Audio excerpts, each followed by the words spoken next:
As you see, this is a great location for this panel. I was originally planning on installing two 100-watt Renogy panels, one on each side of the AC unit, but I was concerned about the shadows being projected from the antenna and the AC. That's actually, you can see that now. No shadows on this 180-watt Cynergy panel though, which is great.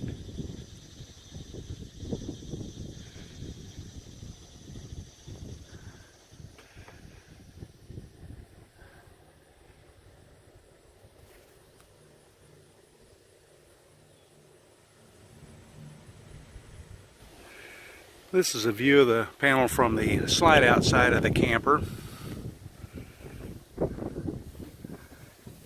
And here's the gray water vent. And I don't know if you can see under there, that's where my solar power entry is. It's a half-inch hole that goes directly down into the shower wall, basically alongside of this shower vent right here, or I mean the gray water vent.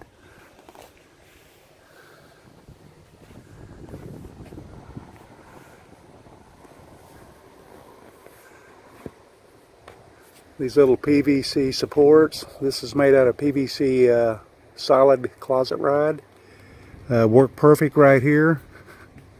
A little bit of VHB tape on each side of that, here and here. There's like 5 strips of VHB holding this 4-inch aluminum plate down.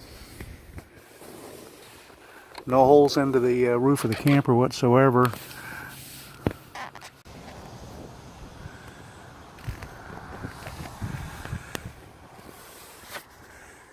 One thing I did do is I did put a safety tether line. I used some electric fence wire and tethered it to my air conditioner just as a backup safety. I did that on each side of this panel.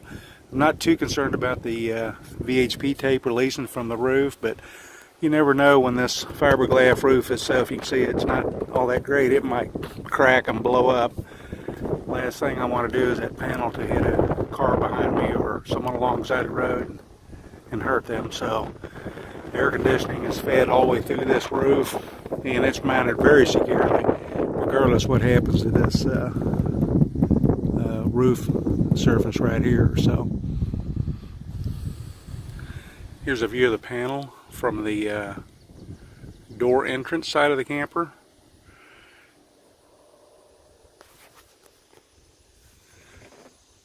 And I did space the panel 3/4 of an inch away from that vent opening to allow for plenty of clearance. Again, these bolts right here going into that plate, they're just in the plate. They are not into this roof whatsoever.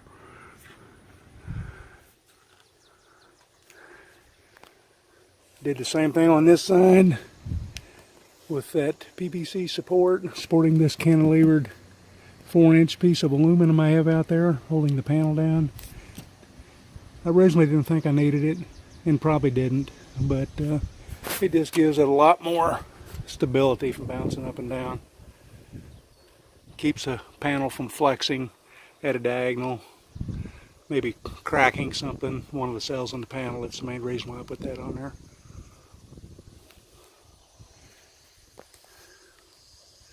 And you can see my tether line to my AC unit over here, a safety tether line. Again, I don't think that's ever needed. I don't think that VHB tape is ever going to release. And there's kind of a shot under the panel.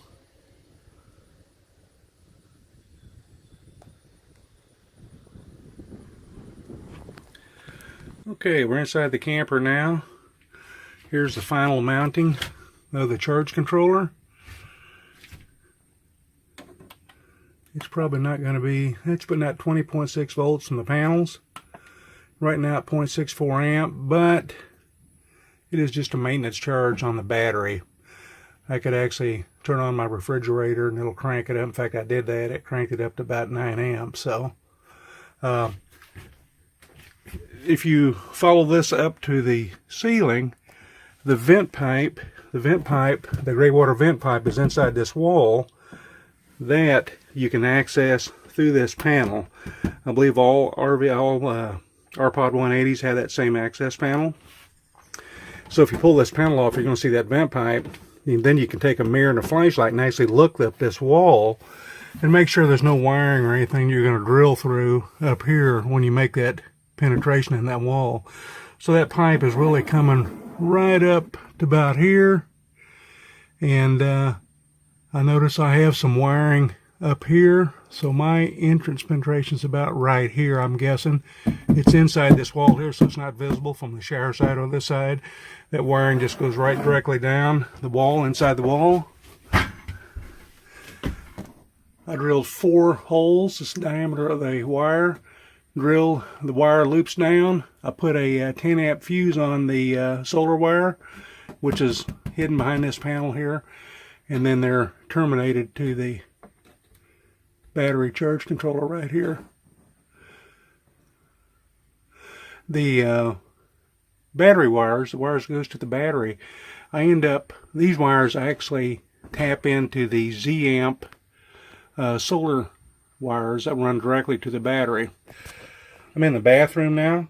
The Z amp wires actually run from inside here down along this right here. There's 2 10-gauge wires, a red and a black, and you can access those wires by opening this little cabinet. A couple of screws on each bottom over here. This panel will then fold down, and the wires are easily accessible, right? To tap into right there. So basically, what I did is I accessed the wires right there for the Z amp. I purchased 2 10-foot sections of 10-gauge wire, red and black, and I fed them in the cabinet here behind the shower. I'm over here in the slide room where the slide out is, and basically this is kind of a wiring access right here. The wires go in behind there. You can access those wires by removing this guy right here, 4 bolts. That, and with the slide in the out position, you can easily grab those wires, stuff them up the wall. With this access panel removed, you can grab them, and then you can just easily connect them to your charge controller. That seemed to be the cleanest way for me to connect the charge controller to the batteries.